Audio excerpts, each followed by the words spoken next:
So Chiron asked Annabeth to take Percy up to the attic of the big house. 2 trips up there before was even more than Percy wanted, so a 3rd time was a nightmare. With the sun setting outside, the room was darker than usual, and creepier. On the opposite wall sat the Oracle Mummy! Percy always wondered why exactly the Oracle was a mummy. Annabeth explained that back in the old days, the spirit of Delphi would always choose a living mortal who was gifted with clear sight, a mortal who could see through the mist a lot stronger than most. And when its current host died, or just got old, it would move on and find a new one. She also explained that the only reason it stayed inside this corpse was because a long time ago, one of the gods cursed the spirit to stay trapped inside its latest host, even after death, and it had been stuck this way ever since. But why? Which god? Percy asked.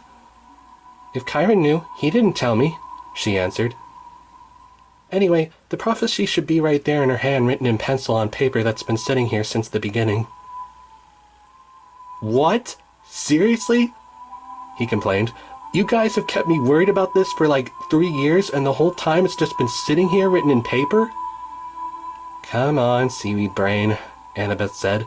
Well, you're still not 16 yet. Percy carefully slipped the paper from out of the mummy's fingers, and there was the prophecy, written down in plain English.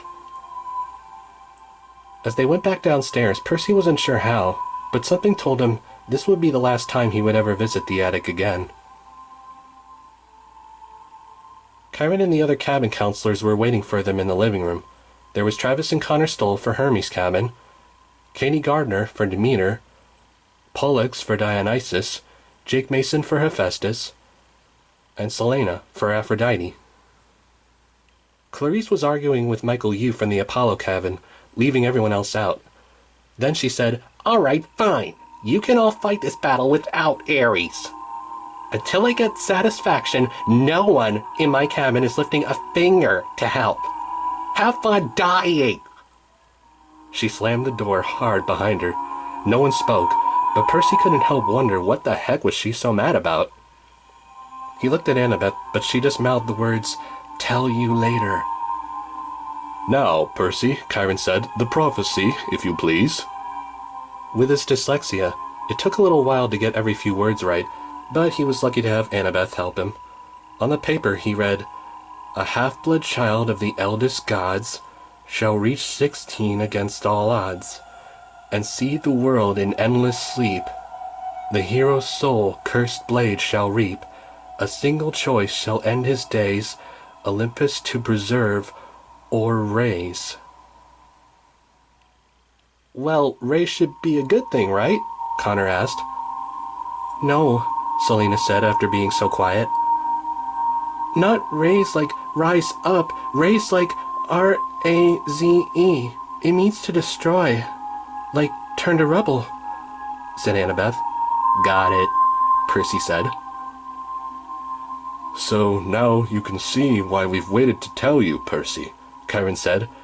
You've had quite enough on your shoulders.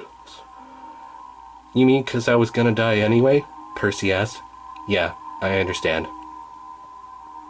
Maybe we could stop it, Michael said. Maybe we can find this cursed blade and destroy it.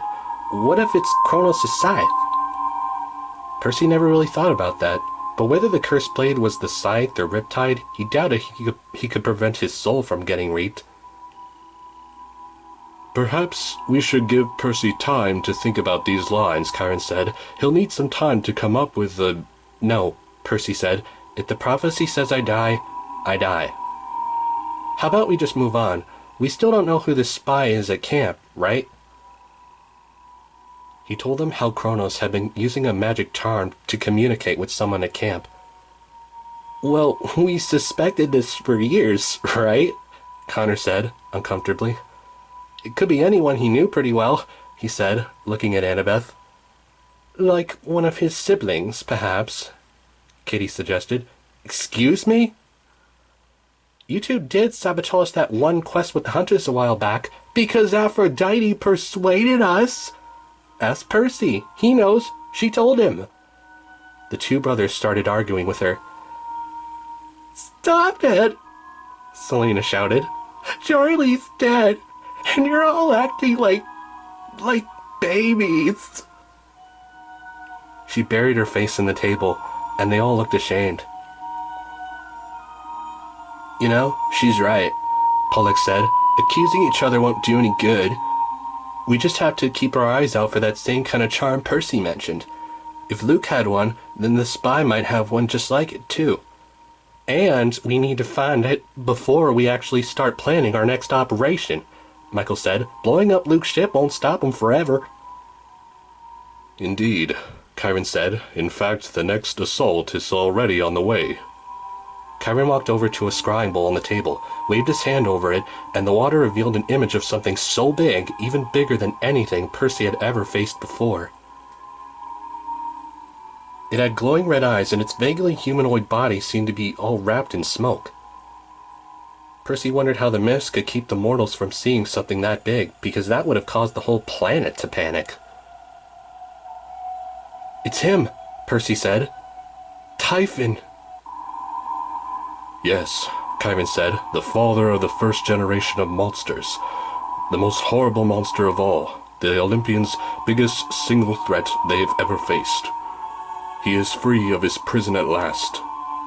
It was hard to make out the location with the foggy background behind the giant. Percy did not want to find out just how big the giant was up close. Then he could have sworn he saw a golden chariot, a giant eagle, and some smaller figures flying and fighting all around the giant. Are those the gods? Percy asked. Yes, Chiron answered. They've been trying to slow him down for 2 days.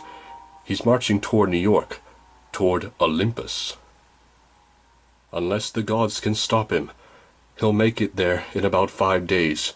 Most of the gods are there fighting him, except for your father, and Hades, of course.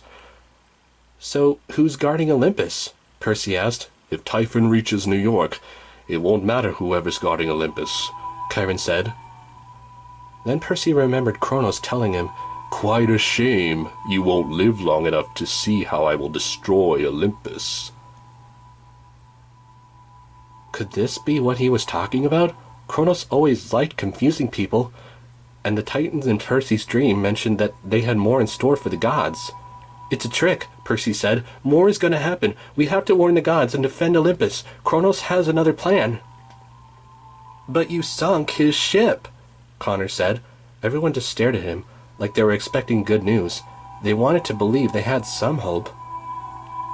Percy glanced at Annabeth, and he could tell they were both thinking the same thing.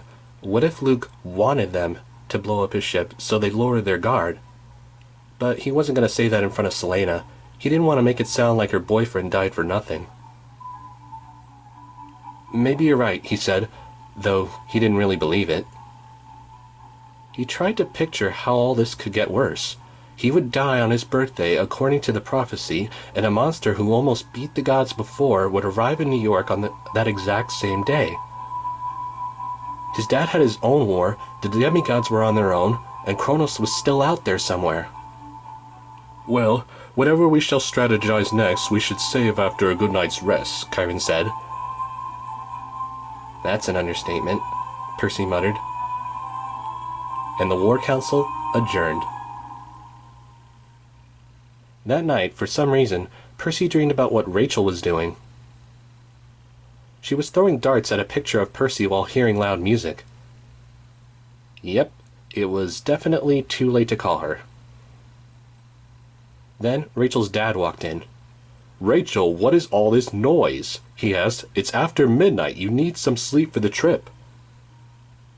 I couldn't sleep, she said. So, I take it your friend isn't coming with us? He asked, looking at Percy's picture. He's too busy. He told you that? I just know. Sweetie, are you still having those nightmares? Or headaches? He asked. I knew I shouldn't have told you about that, Rachel complained. I'm your father. I'm worried about you. Worried about your family's reputation, Rachel muttered. Her father didn't reply. Maybe because he heard that comment before, or maybe it was true. Well, I promise you this trip will help you. It's good to get away from situations like this, and you've had some unhealthy influences. I'm not going to Clarion Ladies' Academy, Rachel complained. Never mind, said Mr. Dare, but please try to get some sleep. You'll have plenty of fun tomorrow. Sure, lots of fun, Rachel muttered. After her father left, Rachel walked over to another corner where she left an impressive painting of a little boy. Percy wondered if this was a trick because the boy in the painting looked a lot like Luke, only younger, back before he had a scar. But Rachel had barely seen Luke only once just last year. How could she have known what he looked like back then? Even Percy had never seen any pictures of Luke that young before, but he could tell it was him. Then Rachel looked over at another painting on an easel. This showed the Empire State Building, with lightning and storm clouds around it. A big group of warriors stood on the balconies firing weapons at Typhon's giant hand. Percy, she said, as if she knew he was listening. What is going on? The dream faded, and the last thing Percy remembered was wishing he could answer her question.